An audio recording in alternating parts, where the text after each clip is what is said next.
सबको माफ करते हुए, मुझ सबसे माफी मांगते हुए हो जाओ।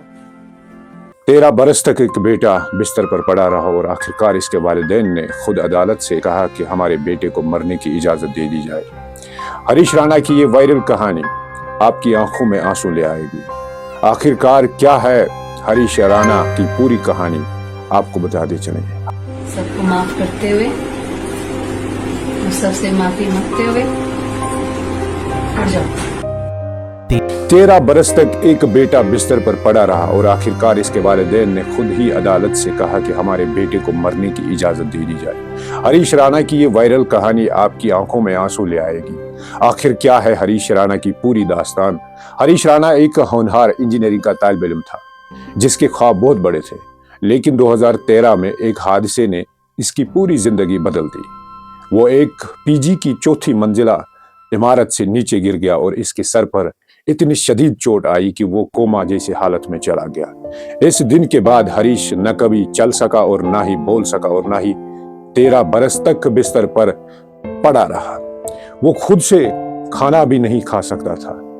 इसे ट्यूब के जरिए खुराक और सांस दी जाती थी, लेकिन सबसे तकलीफ दह बात ये समझी जाती है कि डॉक्टरों ने कह दिया था कि अब इसके ठीक होने की कोई उम्मीद नहीं। इसके बावजूद भी इसके वालिदैन ने 13 साल तक दिन रात इसकी खिदमत की और इसके इलाज के लिए उन्होंने अपना घर तक बेच दिया। आहिस्ता आहिस्ता इन्हें एहसास होने लगा कि इनका बेटा सिर्फ तकलीफ में जी रहा है। आखिरकार खानदान ने भारत के बड़े सुप्रीम कोर्ट यानी सुप्रीम कोर्ट का दरवाजा खटखटाकर अपील की। उन्होंने कहा कि अगर हमारे बेटे की सेहतयाब होने की कोई उम्मीद नहीं है तो इसे इज्जत के साथ मरने का हक दिया जाए।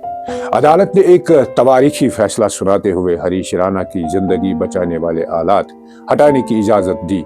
तवील अरसे तक बिस्तर पर लेटे रहने की वजह से हरीश की कमर पर गहरे जख्म हो गए थे और इसका जिस्म इंतहाई कमजोर हो चुका था। अदालती फैसले के बाद जब हरीश को अस्पताल ले जाया जा रहा था तो खानदान ने इसे आखिरी बार कहा कि सबको माफ करते हुए और सबसे माफी मांगते हुए अब सुकून के साथ रुखसत हो जाओ। सबको माफ करते हुए, मुझ सबसे माफी मांगते हुए हो जाओ। ये लम्हा इतना जज्बाती था कि इसकी वीडियो पूरी इंटरनेट पर वायरल हो गई। ये कहानी सिर्फ एक इंसान की नहीं बल्कि एक बड़े सवाल की भी है कि या क्या किसी शदीद तकलीफ में निजात पाने का हक होना चाहिए।